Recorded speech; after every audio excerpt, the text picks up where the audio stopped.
Rádio Rio de Janeiro, a emissora da Fraternidade, passa a apresentar Luz na Penumbra, programa que leva ao seu coração a mensagem da doutrina espírita.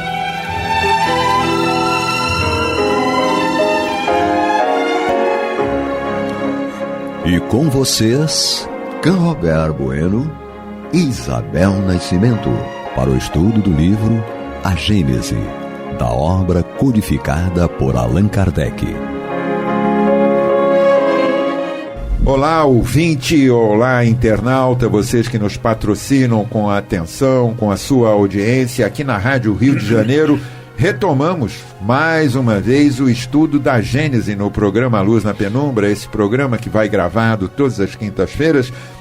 Estamos aqui presentes tomando o capítulo 2, Deus, a partir do item 11, que ficou assim, Isabel já te apresentando e dizendo oi por você.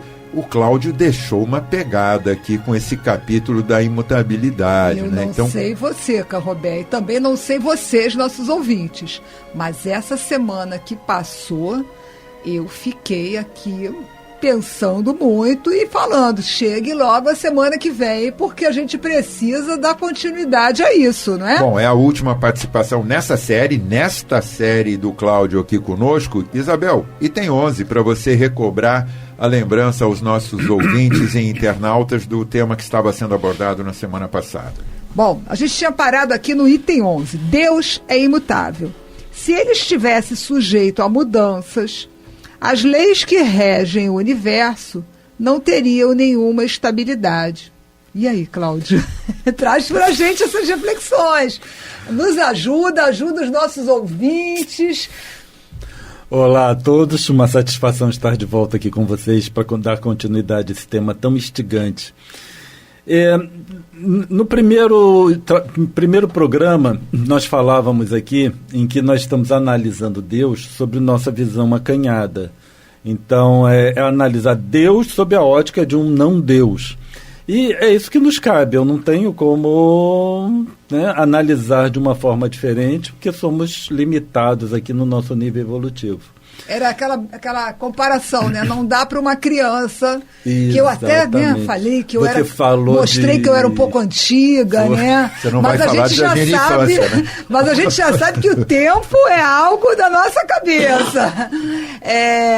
Não dá para uma pessoa, uma criança, querer estudar física quântica porque não vai ter conhecimento. Nós somos essa criança aí nesse sentido. Né? Descobri que eu estou muito criança, então, porque eu não estudei física quântica. Essa comparação é bem válida nesse sentido. Então, o que acontece? Deus é imutável, as leis que regem o universo são imutáveis. Então, eu preciso me perguntar por que se Deus é imutável e as leis que regem o universo são imutáveis, como é que eu me encontro em um mundo que é mutável, em um corpo físico que é mutável, em um universo conhecido, então um universo conhecido para fazer a distinção do universo de Deus, mas esse universo conhecido que também é mutável. Certo? O universo conhecido como um todo muda. Ele expande, né? Ele expande, ele se destrói, ele cria. Então é um processo muito dinâmico no nosso universo como um todo, né? Então você tem galáxias, sóis surgindo, estrelas surgindo a todo momento, galáxias, né, colidindo uma com a outra. Aquela famosa uma colisão de galáxia. Vocês cientistas têm um pouco de culpa nisso, porque tiram do poeta olhamos para o céu e vemos as estrelas, muitas delas já estão mortas, o que você está vendo é a luz chegando para você, mas aquela estrela já se acabou. Aí acaba com a vida do poeta, né? Mas eu vou te falar que a ciência é uma poesia. Quando você analisa assim, os fenômenos em si, é uma coisa fantástica, é realmente uma poesia. Tá? Eu acho que o poeta só traduz de uma outra forma. Mais lúdico. A poesia mais lúdica, uma visão da... Ele fala com a gente, as criancinhas ainda, entendeu? Porque quando ele faz essa... a estrela, eu consigo compreender, entendeu? Eu acho que é para isso. Bom, mas voltando ao imutável. Então, a primeira pergunta que eu tenho que me fazer é o seguinte: se Deus é imutável, a lei que rege o universo é imutável, por que eu estou num universo conhecido que é mutável e eu num mundo que é mutável? Certo? Então, a resposta, ela está em mim, como espírito. Certo? Quais são as minhas necessidades? Por que eu preciso disso? No final é isso. Por que eu preciso dessa mutabilidade? O budismo, ele trabalha muito a impermanência, a questão da impermanência. Nós espíritas não trabalhamos muito essa questão. Então, quando nós vemos essa mutabilidade, é porque eu preciso trabalhar algo principal, que é a aceitação. É a aceitação dessas leis de Deus que são imutáveis. Então, o que caracteriza um espírito compatível com o mundo de expiações e provas é a não aceitação. Nós não aceitamos as coisas. Ainda. Pois é. Qual a necessidade do esquecimento do passado? Tem várias teorias. Na minha concepção, o esquecimento do passado é para me colocar em uma condição de vivenciar o mundo impermanente e trabalhar essa impermanência. Quando eu vou trabalhar essa impermanência, essa não aceitação da impermanência, eu começo a ter um acesso no impermanente, que sou eu, espírito. Então, quando nós vemos toda análise de Deus, não é só ficar assim, eu sou orgulhoso porque nós temos o Deus único, nossos irmãos ainda necessitam de muitos deuses, nossos irmãos necessitam isso ou daquilo com relação a Deus. Eu preciso trabalhar eu nessa relação com Deus. O que eu consigo descobrir em mim quando eu vejo Deus. Então eu preciso trabalhar a impermanência e por isso eu vou fazer uma busca no meu impermanente, que é esse regresso. Quando eu falo regresso, não estou falando retrogressão, porque o que caracteriza espíritos compatíveis de um mundo de expiações e provas é um desvio da caminhada, certo? Então, existem espíritos... Você está dizendo que a gente volta à escola porque ainda não foi aprovado necessariamente. Não volta à escola. Nós não voltamos à escola. Não. Nós vamos à escola para aprender uma certa questão. Então, existe o processo evolutivo. E existem aqueles espíritos que... Porque vamos imaginar Deus. Deus como bondade infinita. Eu não posso me perder disso. Deus é bondade infinita e Deus é justiça infinita. Se Deus é bondade infinita, o processo evolutivo natural não deveria conduzir a processos expiatórios. Então, porque senão eu parto do princípio que Deus não é bondade infinita. Esse aqui é a grande questão quando nós analisamos Deus. Essa é uma questão super importante, Cláudio, porque assim, a gente sabe que das pessoas agora que estão nos ouvindo, muitas passaram, até porque estamos no planeta de provas e expiações, muitos de nós, passamos por desafios muito grandes. Todos. Você imagina uma mãe que perde um filho, né?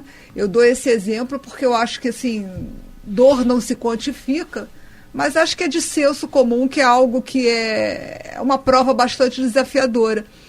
Ajuda essas pessoas que agora estão em casa, porque assim, é muito comum, né? Quantas pessoas dizem que perderam a fé, eu não acredito mais em Deus, ou como é que Deus permitiu que isso acontecesse comigo ou com a minha família, por que eu?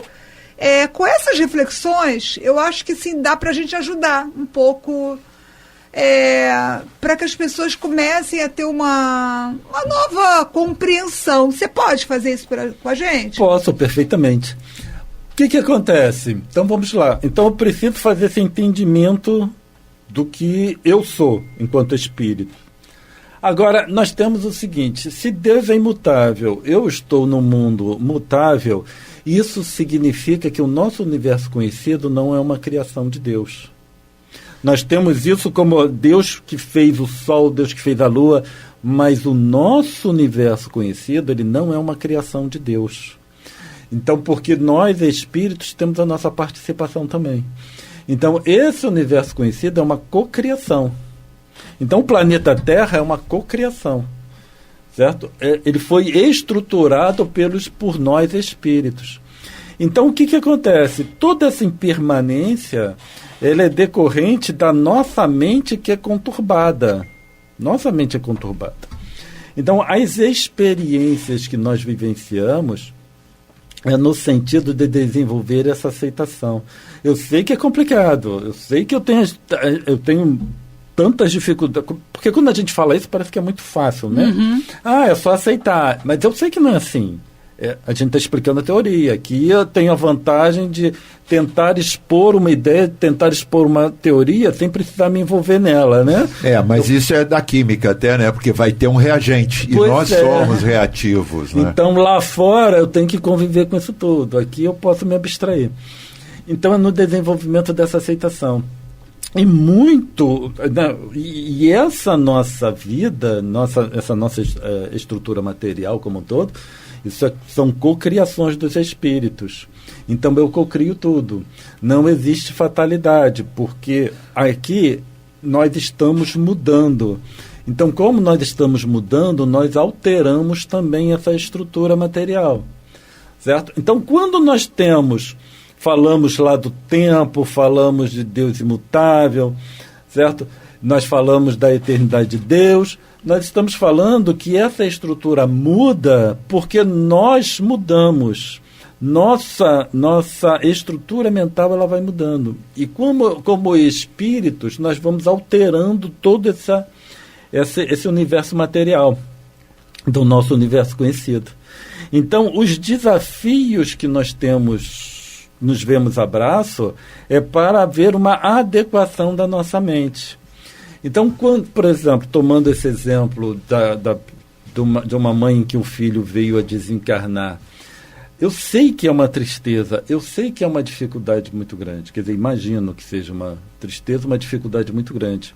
Mas, felizmente, essa mãe, ela teve a oportunidade de conviver com aquele filho durante 1 ano, 2 anos, 10 anos, 20 anos, não sei quantos anos, porque cada um é um caso. Cada caso é um caso. Mas ao invés de ver como uma bênção ter podido conviver com aquele espírito durante aquele tempo, ter desenvolvido aquele sentimento.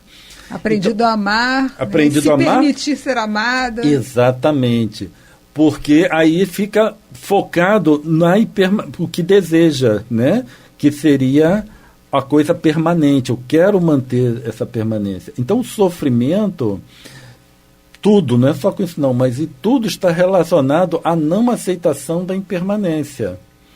Certo? Porque essa impermanência é que me faz aceitar. A premissa principal, né, de Jesus, amar ao próximo como a si mesmo. Mas se nós percebermos, nós não amamos o próximo, nós não amamos ninguém como espíritos, nós amamos como matéria.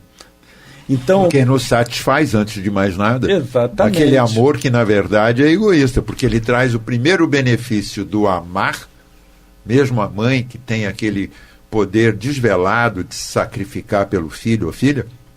Esse amor é instituído porque a princípio me satisfaz. Não é o amor despretensioso, que é hipotético na verdade, dizer que eu vou amar independente do que traga para mim, né? Isso aí já é um outro desenho do nosso sentimento. Já é um outro desenho.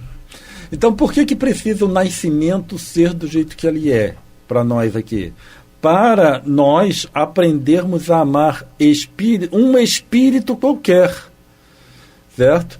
Mas nós amamos a forma. Tanto é que eu amo o meu filho diferente do que eu amo o filho do vizinho, por exemplo. Ah, sim. Certo? Porque eu amo a forma, eu amo aquele corpo que eu digo que é meu.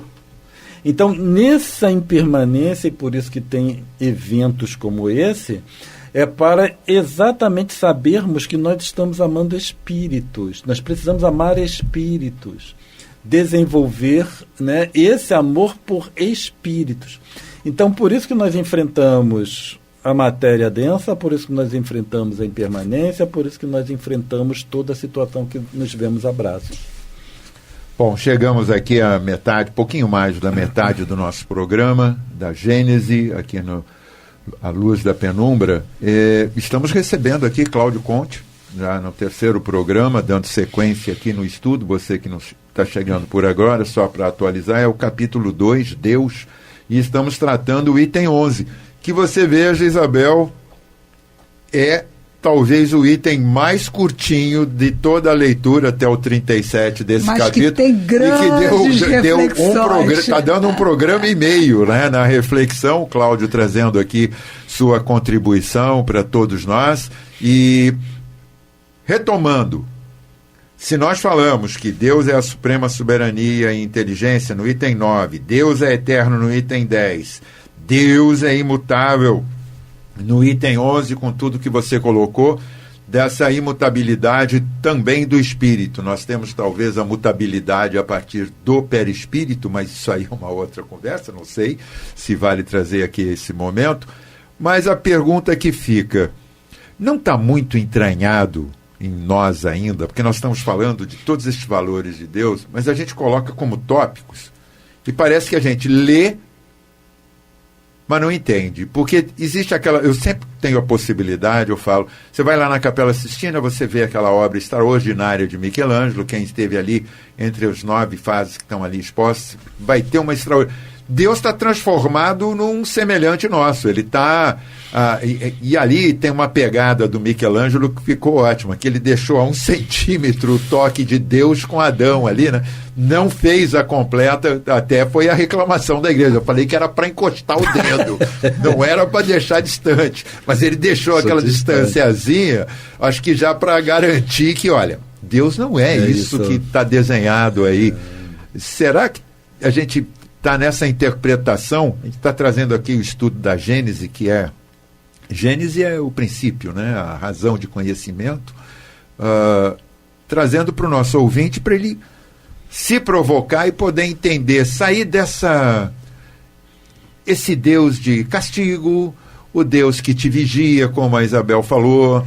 E é interessante, sabe por quê, Cam? Esse item que a gente estava vendo no primeiro bloco do Deus é imutável, toda a dificuldade que a gente tem de compreensão, mas seria, a partir do momento que a gente começar a entender um pouco mais isso, eu acho que grandes causas de sofrimento para a gente vão ficar um pouco menores. Faz sentido isso, Cláudio? Faz todo sentido. Kardec deixou claro em algum lugar aqui nesse capítulo, ele falando que o ponto falho nas religiões em geral são falhas de entendimento sobre Deus, certo? Então, o que nós temos, as dificuldades, são falhas de entendimento sobre a fonte disso tudo, inclusive sobre a nossa própria origem. Então, nós tendemos a analisar o espírito da mesma forma que nós analisamos o corpo. E aí entram várias questões que surgem as várias dificuldades. Uma dificuldade que nós temos, e vou falar aqui do nosso país, que é uma falha na educação, a educação em geral, ela é voltada para fornecimento de informação. Passa informação, passa informação, passa informação. Mas não se ensina as pessoas a pensarem, a analisarem, fazerem análises críticas. Quando você pega a Gênese, eu já ouvi várias vezes que a Gênese está ultrapassado, porque afinal de contas é a ciência do século XIX. Rapaz, eu começo a tremer aqui no estúdio, porque a questão não é a obra, é a interpretação, como você já tinha trazido. Né? Se eu for pegar a Gênese como um livro de ciência, está ultrapassado. Mas aí eu vou me perguntar, por que Kardec se deu o trabalho de colocar um livro de ciência no século XIX, ainda mais Kardec sabendo que a evolução do conhecimento acontece? É porque o livro A Gênese não é para ser estudado como um livro de ciência. A Gênese é para ser estudado como um livro que te ensina a pensar, te ensina a analisar sobre a filosofia mais. Né? Exatamente, te ensina a pensar sobre a ótica espírita.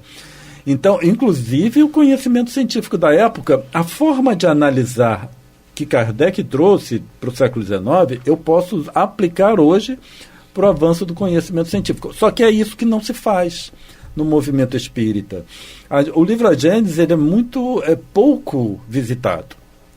Certo? Pouco visitado. Não, porque as pessoas até falam, ele é complicado. E aí é o livro que você já deixa para não estudar, né? Bom, vamos lá, só fazer uma confissão no ar, Isabel e eu, quando recebemos tinha uma confissão também, mas pode fazer quando recebemos a sugestão, né, para que viéssemos contribuir na possibilidade de apresentarmos o programa, a gente também tremeu um pouquinho para olhar assim, porque, né, ficou mais. Porque todo mundo vai até ali mais Livro dos Espíritos, dá um pulinho ali pelos médios, fica mais sentado no Evangelho, que é claro, uma obra extraordinária para todos nós, mas quando pega a Gênese dá uma... E é por isso que a gente está aqui e traz a contribuição dos nossos amigos que vêm compor a mesa. Falando do Evangelho é interessante, porque o Evangelho é o terceiro livro. Terceiro livro. E a gente tem que se perguntar, por que é o terceiro livro? Porque Kardec estava com preguiça? Porque Kardec escolheu assim? Foi sorteio? Porque para eu entender o Evangelho segundo o Espiritismo, eu preciso do Livro dos Espíritos, eu preciso do Livro dos Médiuns. Ele foi absolutamente didático. Pois então as pessoas pulam, né? Pula e vai para a Gênese. Então nós precisamos, pula e vai para o Evangelho. Então nós precisamos voltar à origem. A origem é o Livro dos Espíritos, o Livro dos Médiuns e o Evangelho. Que aí eu vou entender o Evangelho. Depois Céu e Inferno, que traz todo um conjunto de experiências já dessa comunicação extraordinária com o mundo invisível aos nossos olhos, aos sentidos materiais, na verdade, e depois entra a Gênese, que é ao contrário. Ele já não foge a sentido nenhum, né? Isso que você trouxe. É ciência do século XIX, mas na verdade é a filosofia que vai te fazer entender toda a obra e o processo, que é, vamos assim, eu não sei, mas seria arrojado dizer que foi a percepção, talvez a sensação dele dizendo assim, tem que encerrar porque tem que entregar, né? Embora tenhamos aí contribuições como obras póstumas, que eu também gosto de visitar, que traz uma contribuição extraordinária, inclusive para entendimento das obras. Ele tinha que fechar que ele desencarnou um ano depois, né? Então ele tinha que encerrar com o Evangelho. Ele tinha que encerrar, estava fechado.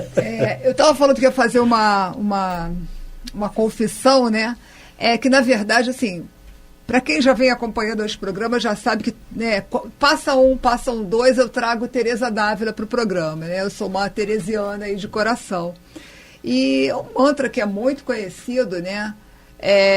Que é um poema dela, que ela fala que tudo passa. Deus basta, só Deus não muda, né? E ela viveu ali, nasceu em 1515. Então, quando você estava falando, eu estava aqui refletindo sobre isso. Em 1500 e alguma coisa, ela trouxe essa frase para a gente. E talvez agora, no estudo, fique mais claro, né, quando a gente está falando de Deus é imutável, um pouco do que aquela mulher que viveu aí há 500 anos atrás estava trazendo para a gente, entendeu? Assim, e aí eu até convido, assim, tem um centro espírita da Tijuca, do Teresa Dávila, geralmente eles colocam aquela musicazinha que vai falando, tudo passa, só Deus não muda. E aqui uma referência e uma explicação que você trouxe aí pra gente hoje sobre isso. Estamos quase chegando no final, né? Você encerra e o nosso convidado dá tchau. Dá um até breve, na verdade. Porque eu ainda vou tentar convencê-lo a vir mais uma semana com a gente, com a Roberta. Bom, Cláudio, eu vou deixar para você encerrar pra gente, tá? Foi muito bom essas 3 semanas que você teve estudando aqui, apoiando nossos ouvintes, nos ajudando nessa reflexão. E vamos deixar para você finalizar o programa, né? Os nossos agradecimentos, e agora você finaliza aí o programa. Eu só tenho a agradecer essa oportunidade de apresentar para vocês um pouco das nossas reflexões.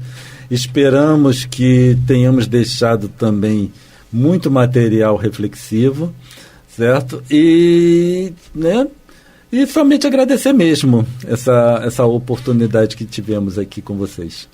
Então, ouvintes, internautas, vocês todos que nos acompanham, que nos dão o patrocínio da sua atenção, da sua audiência, o nosso muito obrigado. Obrigado mais uma vez, Cláudio, por toda a sua atenção, carinho, dedicação em compartilhar esse conhecimento, fruto das tuas pesquisas, da tua vivência. Obrigado à minha companheira de bancada, Isabel Nascimento, que juntos aqui estamos compartilhando também esse aprendizado, porque o aprendizado primeiro é nosso, aqui, meu e de Isabel, quando estamos abordando a Gênese. e dizer um até logo, lembrando que para o próximo programa continuamos com o capítulo 2, Deus, e vamos iniciar com o item 12, mas até lá vamos ter tempo de falar. Será que vamos conseguir finalizar na próxima semana? Os 3 itens que faltam: Deus é imaterial, Deus é onipotente, Deus é soberano e justo. Isabel, se você não ficar interrompendo toda hora e tomando a palavra, falando muito, né? Porque e eu tiver a oportunidade, eu vou tentar alguma coisa com você. Ouvinte, obrigado aí pela atenção. Um carinho muito grande de vocês e até. Né? Muitíssimo obrigado. Fiquem com Deus e até a próxima. Você está ouvindo o programa Luz na Penumbra.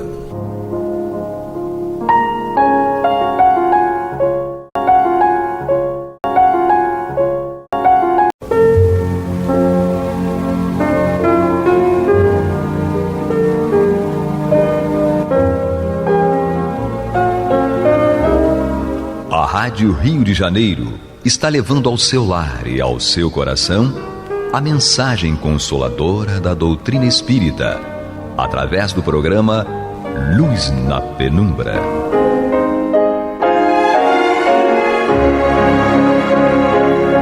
E agora com vocês, Nádia do Couto Vale, para comentar o céu e inferno ou a justiça divina segundo o Espiritismo, da obra codificada por Allan Kardec.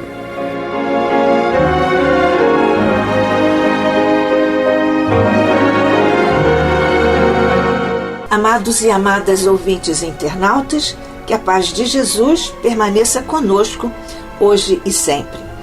Damos continuidade aqui ao estudo, juntos o fazemos aqui pela Rádio Rio de Janeiro, a emissora da Fraternidade, neste programa Luz na Penumbra. Nós então damos continuidade ao estudo sobre o céu, motivo e tema e assunto do capítulo 3º da primeira parte desta obra, O Céu e o Inferno, ou a Justiça Divina segundo o Espiritismo. Já falamos sobre a conceituação na Antiguidade, já falamos sobre as estruturas possíveis que estão colocadas aqui, particularmente por Santo Agostinho, neste 3º capítulo de O Evangelho segundo o Espiritismo, que fala sobre pluralidade dos mundos, etc., porque há muitos mundos em toda parte, muitos deles classificados segundo a sua configuração vibratória.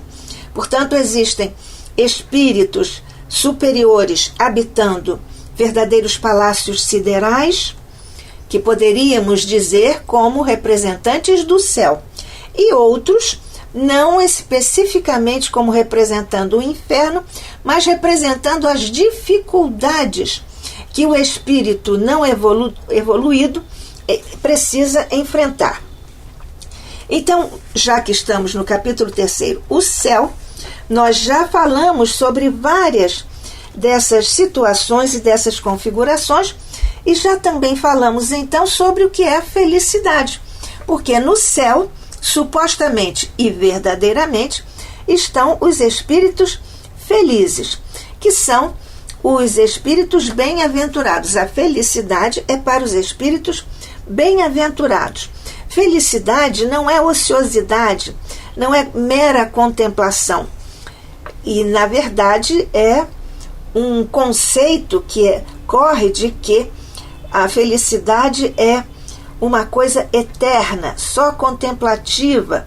Mas isto não é verdadeiro.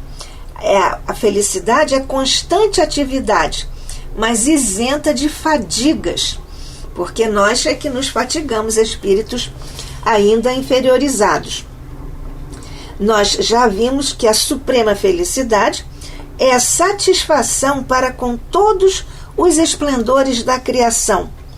E há, naturalmente, então, tarefas que fazem os espíritos felizes, porque felicidade é atividade, na verdade, produtividade no bem.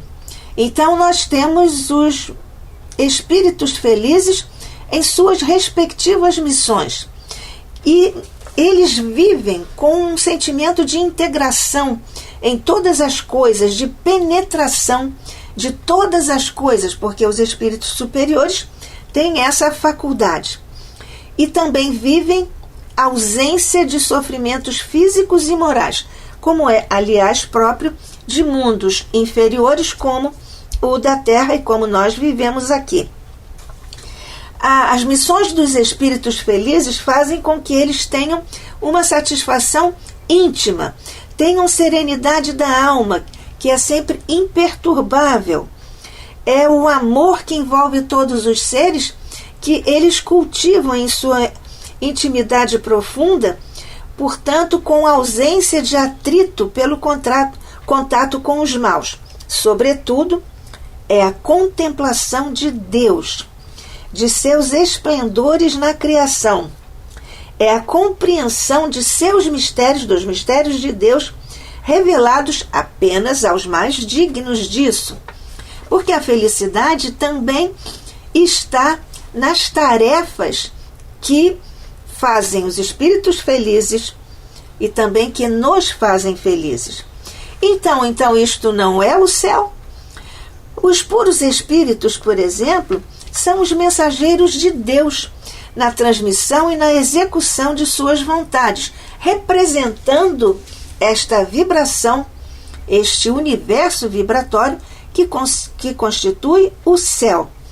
Então, eles preenchem grandes missões, presidem a formação dos mundos, como Jesus presidiu a formação da Terra. E eles presidem também a harmonia geral do universo, uma tarefa apenas dos que chegam à perfeição. Embora nós saibamos aqui que a perfeição é relativa a Deus. Deus está absolutamente inatingível, mas existem espíritos que chegam ao máximo possível de perfeição, abaixo da perfeição de Deus. Então, quais os espíritos que possuem esses segredos de Deus? São, claro, os da ordem mais elevada. São os representantes diretores do pensamento de Deus. Pensamento aqui com maiúscula.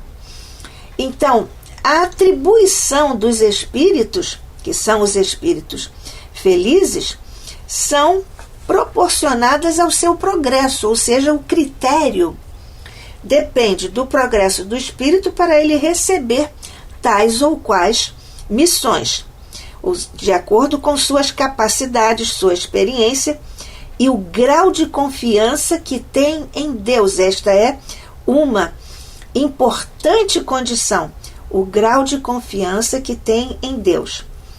Eles não recebem favores especiais, portanto não recebem privilégios, porque tudo é medido, pesado na balança da estrita justiça, e nós sabemos que a justiça de Deus é perfeita como Ele próprio.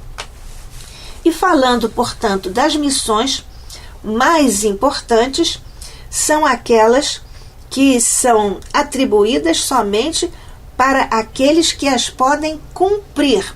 Portanto, é o princípio da competência, da evolução atingida, ou do ponto, do nível evolutivo atingido pelos espíritos por seu próprio esforço. Porque sabemos que não há privilégios na lei de Deus. As missões mais importantes, então, são essas que são dirigidas, atribuídas somente aos espíritos que podem cumprir as missões mais importantes, porque eles, em assumindo essas, digamos, magnas missões, eles são incapazes de desfalecer e de comprometer a tarefa que receberam divinamente. Nós lembramos que Kardec perguntou ao seu mentor: e se eu falhar? O seu mentor respondeu: outro virá e fará em teu lugar. Portanto, é bom que nós não deixemos para depois as tarefas com que Deus atualmente nos honra, atribuindo-nos certas tarefas, certos trabalhos, certos locais de trabalho. Então, a direção de turbilhões planetários é uma das missões de espíritos absolutamente perfeitos, já com a ressalva que fizemos abaixo apenas da perfeição de Deus. Então, esses espíritos têm a direção de turbilhões planetários ou de mundos muito especiais. Logo abaixo, na hierarquia, eles têm atribuições mais ligadas ao progresso dos povos. Tudo isso nós vemos a abrangência imensa dessas tarefas. Turbilhões planetários, mundos especiais, ou então atribuições mais ligadas ao progresso de povos, o que também é uma imensa responsabilidade. A proteção de famílias e indivíduos, ao uso e ao impulso de cada ramo do progresso.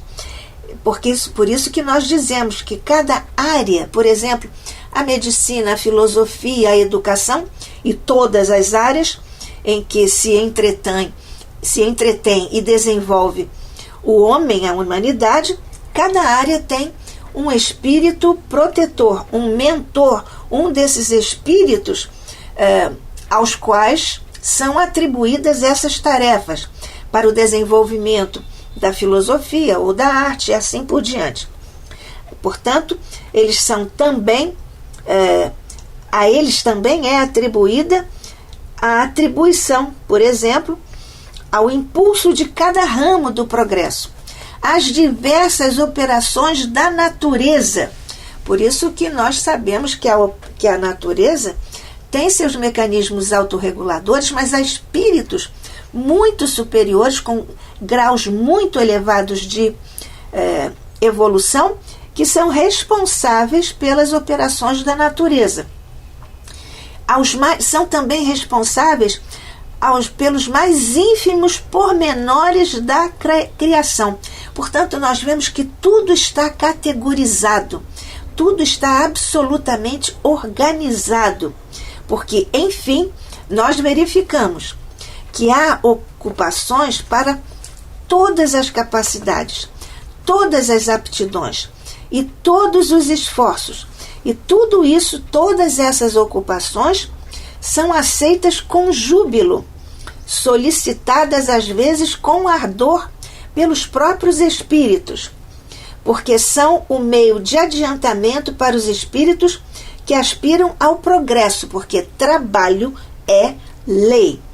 Nós aqui vemos que não só isso diz respeito aos espíritos muito elevados, como também diz respeito a espíritos em nossa posição evolutiva, porque também há para nós, pela misericórdia de Deus, porque trabalho é lei, nós temos também ocupações, tarefas, por misericórdia, oferecidas a nós por Deus, para todas as nossas capacidades, para as nossas aptidões e de acordo com os nossos esforços, ou de acordo com os esforços que sejamos capazes de desenvolver, e devemos tudo aceitar com júbilo.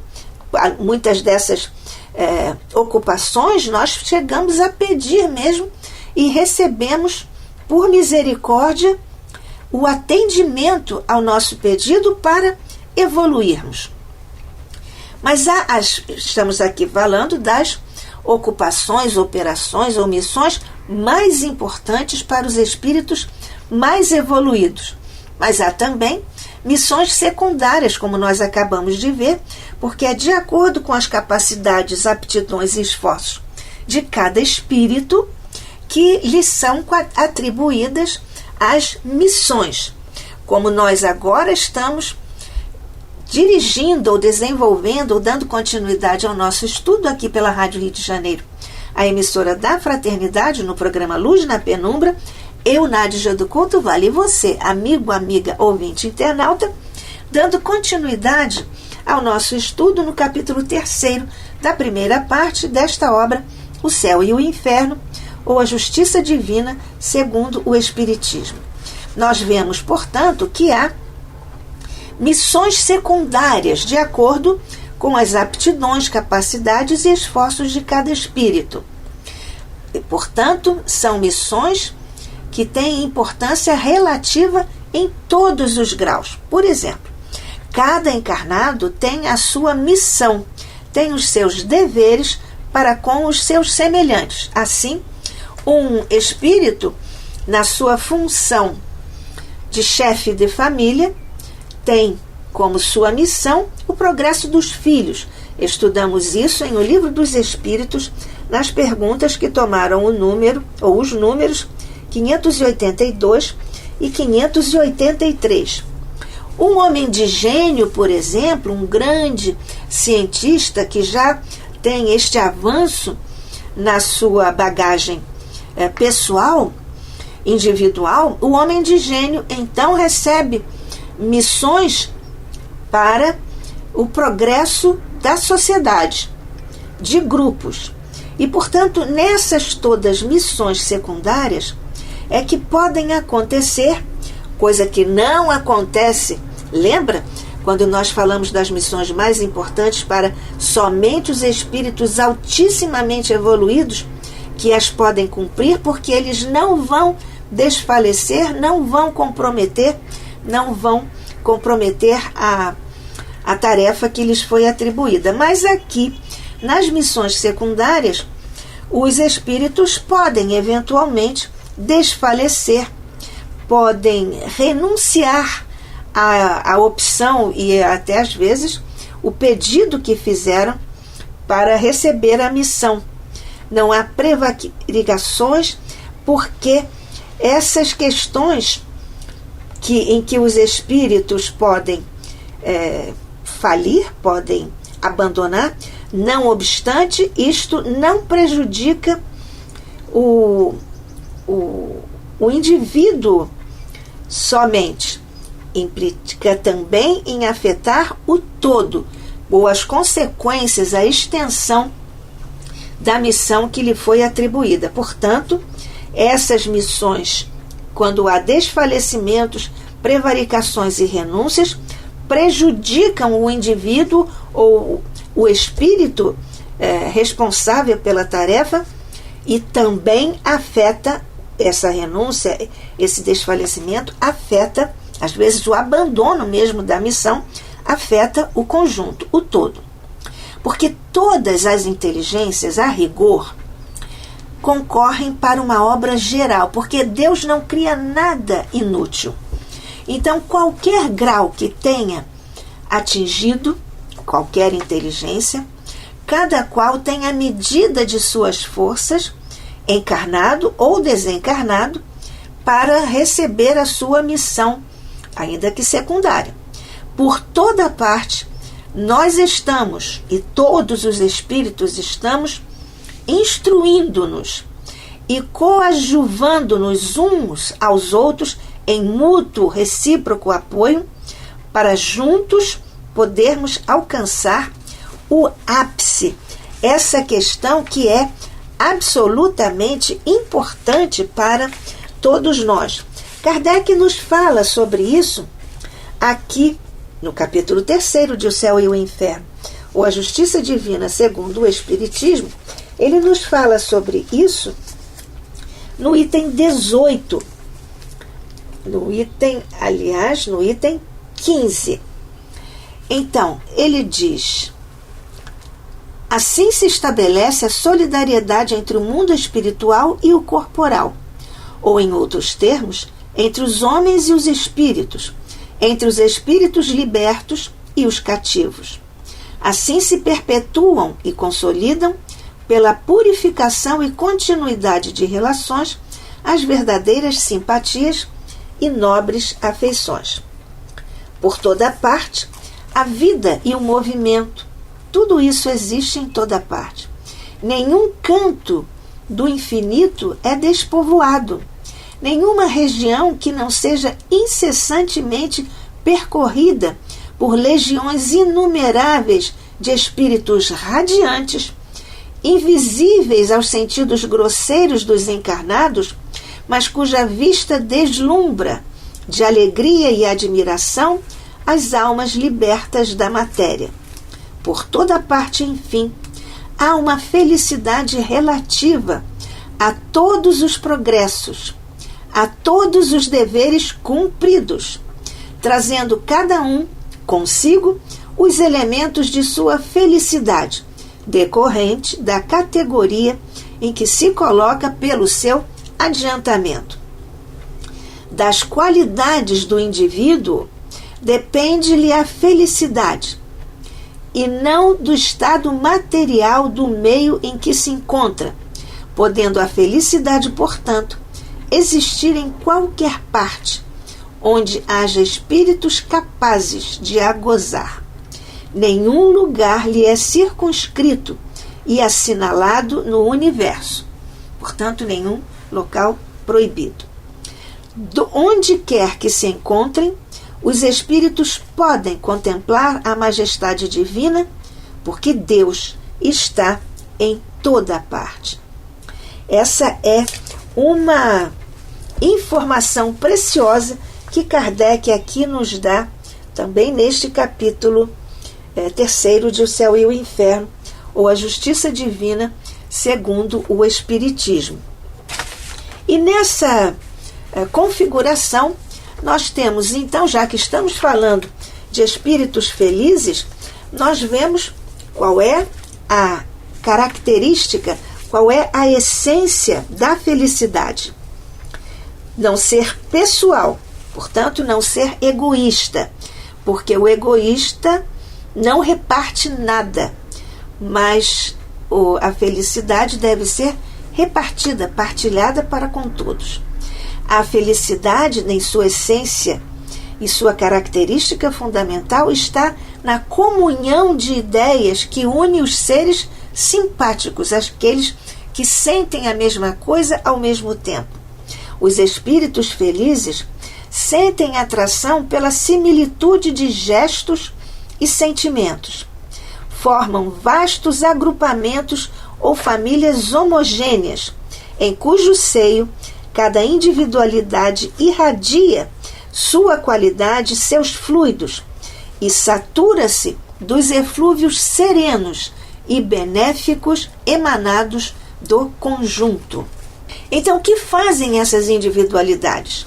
Dispersam-se para cumprirem suas missões. Reúnem-se no espaço para conversarem, para darem contas do trabalho realizado, para congregarem-se em torno de um espírito mais elevado, para receberem instruções e conselhos e orientações para novas missões. Os mundos, neste caso, para os espíritos, são centros de atração, porque há uma analogia entre eles e os espíritos que os habitam. Nos mundos mais adiantados, os espíritos superiores lá estão, a população é mais flutuante. Mas nos mundos atrasados, onde estamos nós, os espíritos inferiores, a população é mais estável, em função do apego deles à matéria, porque então nós não conseguimos avançar no nosso planejamento e na nossa condição vibratória, porque nós temos apego à matéria e custamos muito a vencer as nossas dificuldades. Os mundos superiores, portanto, têm populações flutuantes, porque podem sair, visitar outros mundos, etc.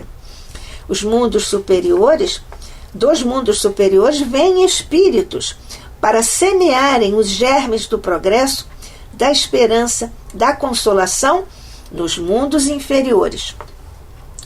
Para que, além disso, para levantar ânimos abatidos pelas provações e expiações, por isso que nós todos estamos sempre envolvidos pela misericórdia de Deus através dos nossos anjos da guarda e de outros espíritos que têm essas missões de levantar nossos ânimos quando abatidos pelas provações e expiações próprias de um mundo de expiação e provas. E fazem isso para mais eficácia em sua missão. A esse respeito, sobre as missões dos espíritos, Kardec perguntou em O Livro dos Espíritos, perguntas 558 a 584, sobre as missões dos espíritos. E é nesse conjunto, nessa situação, nessa configuração, que nós entendemos a vida, a habitabilidade, as missões, o trabalho de cada espírito no concerto maravilhoso da criação divina, que tem por objetivo levar seus filhos à felicidade. Que a paz de Jesus permaneça conosco hoje e sempre. Que assim seja.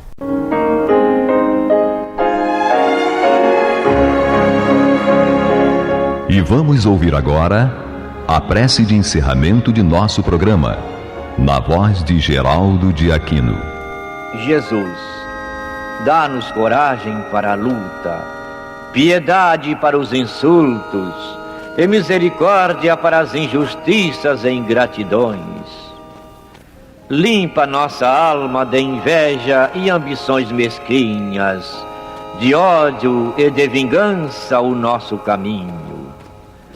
E que dentro em pouco, ao recolher-nos de novo ao calor do nosso leito, para que o sono nos dê a paz e o esquecimento das tristezas humanas, possamos sentir, Senhor, no mais íntimo de nosso ser, a doçura indefinível do Teu amor e a grandeza incomparável da Tua divina presença. Que assim seja.